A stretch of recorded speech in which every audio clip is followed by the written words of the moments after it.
নমস্কাৰ। প্ৰথমে শাৰদীয় দুৰ্গা পূজাৰ শুভেচ্ছা জনাইছোঁ। প্ৰতি বছৰে ধৰে আমি ডেৰগাঁও কেন্দ্ৰীয় ৰাজহুৱা দুৰ্গোৎসৱ এইবাৰো পূজাভাগ আয়োজন কৰিবলৈ আমি আগবাঢ়িছোঁ। এইবাৰ 42তম বৰ্ষ, সেই উপলক্ষে আমি বিভিন্ন আয়োজন, লগতে এই পূজাভাগৰ এটা বৈশিষ্ট্য হৈছে ৰাৱণ দহন কাৰ্যসূচী। বিজয়া দশমীৰ দিনা আমি ৰাৱণ দহন কাৰ্যসূচী ধুমধামেৰে আয়োজন কৰোঁ। লগতে আমি আধ্যাত্মিকতাক গুৰুত্ব দি এই পূজাভাগৰ এটা বৈশিষ্ট্য হৈছে আধ্যাত্মিকতাক আচলতে জাকজমকতাৰ বিপৰীতে আমি আধ্যাত্মিকতাৰ গুৰুত্ব দিওঁ আৰু আমাৰ মণ্ডপ ভাগৰ বাবে এটা থিম লৈ আমি প্ৰস্তুত কৰা হৈছে। লগতে থলুৱা যিসকল ব্যৱসায়ী তেওঁলোকৰ কাৰণে বৰ্তমান বিপণীসমূহ মুকলি কৰি দিয়া হৈছে।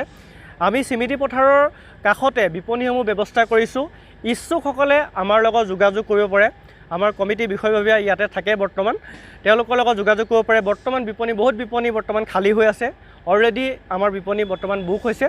যিসকলে থলুৱা ব্যৱসায়ীয়ে বিপণী ল'ব বিচাৰে আমাৰ লগত যোগাযোগ কৰিব পাৰে। লগতে এই দুৰ্গা পূজাৰ লগত আমি সংগতি ৰাখি 3টা প্ৰতিযোগিতা আয়োজন কৰিছোঁ: শংখ, উৰুলি আৰু আৰতি।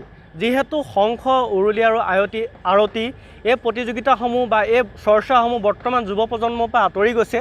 যুৱ প্ৰজন্মৰ মাজত এইবোৰ আকৌ আনিবলৈ, আকৌ উজ্জীৱিত কৰিবলৈ আমাৰ এটা প্ৰচেষ্টা, আমাৰ এটা প্ৰয়াস। আমি যোৱা বছৰৰ পৰা আমি আৰম্ভ কৰিছোঁ এইকেইটা প্ৰতিযোগিতা। আপোনালোকে যদি আৰতি, উৰুলি আৰু শংখ অংশগ্ৰহণ কৰিব বিচাৰে আমাৰ লগত যোগাযোগ কৰিব পাৰে।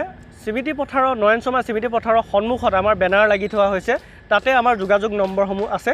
তাৰ লগত আপুনি যোগাযোগ কৰিব পাৰে আৰু আপোনালোকৰ অংশকাৰীসকলে আপোনালোকৰ নামবোৰ দিব পাৰে। আৰু শেষত সকলো অসমবাসী তথা ডেৰগাঁওবাসীলৈ শাৰদীয় দুৰ্গা পূজাৰ আগতীয়াকৈ শুভেচ্ছা জনালোঁ। ধন্যবাদ।